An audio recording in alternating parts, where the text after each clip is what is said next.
അള്ളാഹുവിൻ്റെ അൽ അസ്മാഉൽ ഹുസ്നയിൽപ്പെട്ട മഹത്തരമായ ഒരു ഇസ്മാണ് ഹക്ക് എന്നത്.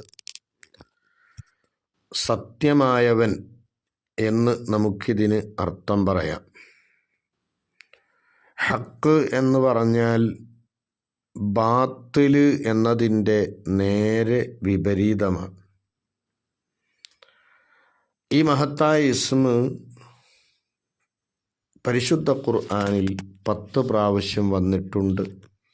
ഇതിൻ്റെ അബ്ജദിയ്യത്ത് 108. നീങ്ങിപ്പോകലിനെ സ്വീകരിക്കാത്ത, ഇല്ലായ്മയാകലിനെ സ്വീകരിക്കാത്ത, വ്യത്യാസം വരുന്നതിനെ സ്വീകരിക്കാത്ത, പകർച്ചയാകലിനെ സ്വീകരിക്കാത്ത, വാജിബുൽ വുജൂദായ, വുജൂദ് സ്ഥിരമായവനായ ഒരുത്തൻ. അള്ളാഹു അല്ലാത്ത എല്ലാ വസ്തുക്കളും ബാത്തിലാണ്. അള്ളാഹു മാത്രമാണ് ഹക്ക്.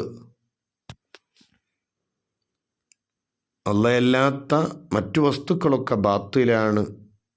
കാരണം അള്ളാഹു അല്ലാത്ത ഒന്നിനും ഒരു ഹഖീഖത്ത് ഇല്ല, ഒരു യാഥാർത്ഥ്യം ഇല്ല. വാജിബുൽ വുജൂദ് അത് അള്ളാഹു മാത്രമാണ്. എന്നും ശേഷിക്കുന്നവൻ, എല്ലാ ഖൈറിനെയും സർവസ്തുതികളെയും ഒരുമിച്ച് കൂട്ടിയ പരിശുദ്ധ ദാത്താണ് അല്ലാഹു തആല. യഥാർത്ഥത്തിൽ മൗജൂദായ, ഉള്ളവനായ, വുജൂദും ഗാംഭീര്യതയുമൊക്കെ സർവസൃഷ്ടികളിലും വളരെ വ്യക്തമാക്കപ്പെട്ട ഇലാഹാണ് അള്ളാഹു. അള്ളാഹുവിലേക്ക് ചേർക്കപ്പെടുന്ന എന്തൊക്കെ കാര്യങ്ങളുണ്ടോ അതൊക്കെ ഹക്കാണ്. അള്ളാഹുവിൻ്റെ വചനം ഹക്കാണ്, പ്രവർത്തനങ്ങൾ ഹക്കാണ്, അള്ളാഹുവിനെ ദർശിക്കൽ ഹക്കാണ്, അള്ളാഹുവിൻ്റെ പ്രവാചകന്മാർ ഹക്കാണ്. ഈ നിലക്ക് അള്ളാഹുവിലേക്ക് ചേർക്കപ്പെടുന്നതെല്ലാം ഹക്കാകുന്നു. അള്ളയാണ് ഹക്ക്, അള്ളയല്ലാത്തതൊക്കെ ബാത്തിലാണ്. ഈ രൂപത്തിലെല്ലാമാണ് ഹക്ക് എന്ന ഇസ്മിനെ പണ്ഡിതന്മാർ വിശദീകരിച്ചിട്ടുള്ളത്. ഏതെങ്കിലും ഒരടിമ അള്ളാഹുവിനെക്കുറിച്ച് അള്ളാഹുവാണ് ഹക്ക് എന്ന തിരിച്ചറിവിലേക്ക് എത്തിയാൽ തീർച്ചയായും ആ അള്ളാഹുവിനെ സ്മരിച്ച് സൃഷ്ടികളെയൊക്കെ മറന്നുപോകുന്ന ഒരവസ്ഥയിലേക്ക് അവനെത്തും. അവനെപ്പോഴും സൃഷ്ടാവിനെക്കുറിച്ചുള്ള ഓർമ്മയിലായി മാറും. സൃഷ്ടികളെ മറന്നുപോവുകയും സൃഷ്ടാവിൻ്റെ ഓർമ്മയിൽ മാത്രമായി നിലകൊള്ളുകയും ചെയ്യുമ്പോൾ അവനിൽ സത്യസന്ധത എന്ന സ്വഭാവമുണ്ടാകും. അതുപോലെ തന്നെ നശിച്ചു പോകുന്ന വസ്തുക്കളുമായി കൂട്ടുകൂടലിൽ നിന്ന് അവൻ അകലം പാലിക്കുകയും വിട്ടുപിരിഞ്ഞു നിൽക്കുകയും ചെയ്യും. ഈ ഇസ്മുമായിട്ട് താല്ലുക്ക് ആകേണ്ടത് അള്ളാഹുവിൻ്റെ സ്മരണ കൊണ്ട് എല്ലാ വസ്തുക്കളെയും മറന്നുപോകുന്ന ഒരവസ്ഥ അവനിൽ ഉണ്ടാകലിലൂടെയാണ്. എല്ലാ സന്ദർഭങ്ങളിലും അള്ളാഹുവിൻ്റെ കൽപ്പന അനുസരിച്ച് പ്രവർത്തനങ്ങൾ കൊണ്ടുവരിക, അത് ഈ ഇസ്മുമായിട്ട് കൂടുതൽ ബന്ധം പുലർത്തുന്നവരിൽ പ്രകടമാകുന്ന അടയാളമാണ്. അള്ളാഹു അല്ലാത്തതിനെയൊക്കെ യഥാർത്ഥത്തിൽ അത് ബാത്തിലാണ്.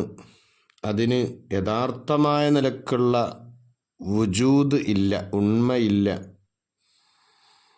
അള്ളാഹു ഉണ്ടാക്കിയപ്പോൾ അത് ഇവിടെ ഉണ്ടായത് മാത്രമാണ്. അല്ലാതെ യഥാർത്ഥമായ നിലക്ക് ആ വസ്തുവിന് ഇവിടെ ഒരു ഉണ്ടാകൽ ഇല്ല.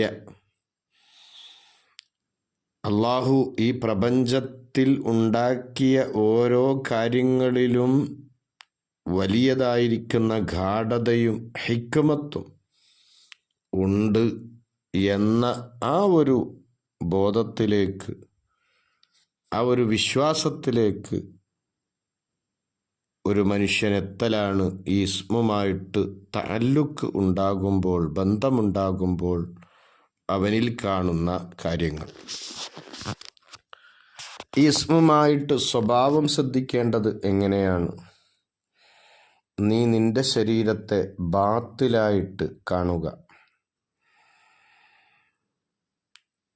അല്ലാഹു അല്ലാത്ത ഒന്നിനെയും ഹക്കായിട്ട് കാണാതിരിക്കുക.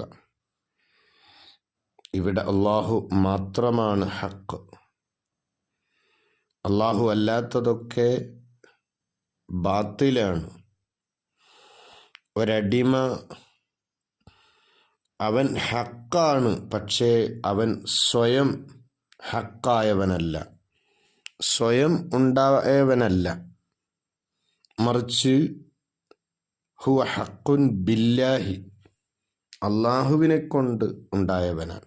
അള്ളാഹു അവനെ ഉണ്ടാക്കിയപ്പോൾ, സൃഷ്ടിച്ചപ്പോൾ അവൻ ഉണ്ടായി.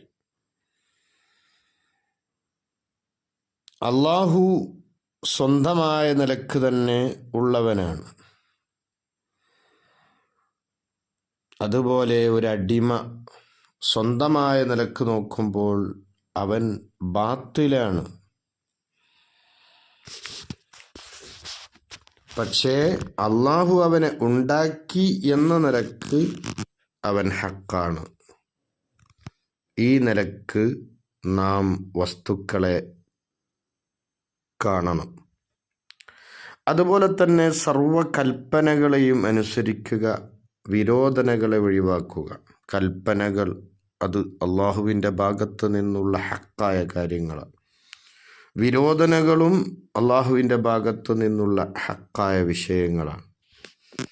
അതുകൊണ്ട് നീ ഹക്കല്ലാതെ ഒന്നും പറയരുത്, ഹക്കല്ലാത്ത ഒന്നും ചെയ്യരുത്. എപ്പോഴും ഹക്കായ കൽപ്പനകളും വിരോധനകളും ലാഹിറിലും ബാത്തിനിലും നിന്നിൽ ഉണ്ടായിക്കൊണ്ടേയിരിക്കണം. അതിലൂടെ സർവസമയത്തും നീ ഉബൂദിയത്തിൻ്റെ അടിമയാണ് എന്നതിൻ്റെ ഹക്കുകൾ വീട്ടാൻ ശ്രമിക്കുകയും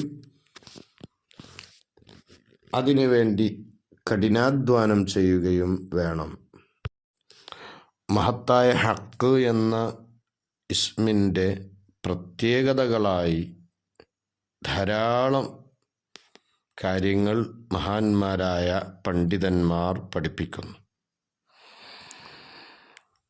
അവൻ്റെ എല്ലാ സംസാരങ്ങളിലും സത്യസന്ധത ഉണ്ടാവുകയും ഹക്ക് മാത്രം പറയുന്ന ഒരു പ്രകൃതത്തിലേക്ക് അവന് എത്താൻ സാധിക്കുകയും ചെയ്യും എന്നാണ്. ഹക്ക് പറയുക എന്നത് പരിശുദ്ധ ഇസ്ലാമിൽ വലിയ മഹത്വമുള്ള കാര്യമാണ്. തെമ്മാടിയായ ഒരു ഭരണാധികാരിയുടെ അടുക്കൽ സത്യസന്ധമായ കാര്യങ്ങൾ പറയൽ ഏറ്റവും വലിയ ജിഹാദാണ്, ത്യാഗമാണ്, പോരാട്ടമാണ് എന്ന് ഹബീബായ മുത്തുനബി സല്ലല്ലാഹു അലൈഹി വസല്ലമ തങ്ങൾ പഠിപ്പിച്ചിട്ടുള്ളതാണ്.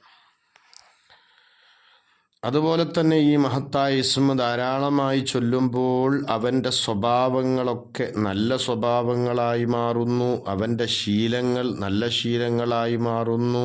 അവന് ഇബാദത്ത് ചെയ്യാനും അള്ളാഹുവിന് വഴിപ്പെടാനും തരപ്പറ്റുന്ന ഒരവസ്ഥയിലേക്ക് അള്ളാഹു അവനെ എത്തിക്കുന്നു. ഒരുപാട് രഹസ്യകരമായ കാര്യങ്ങൾ അള്ളാഹു അവന് അറിയിച്ചു കൊടുക്കുന്നു. അതുപോലെ തന്നെ കളവ് പോയ വസ്തുക്കൾ അത് എവിടെയാണ് എന്നറിയാൻ, തിരികെ കിട്ടാൻ, അതിനെല്ലാം ഈ മഹത്തായ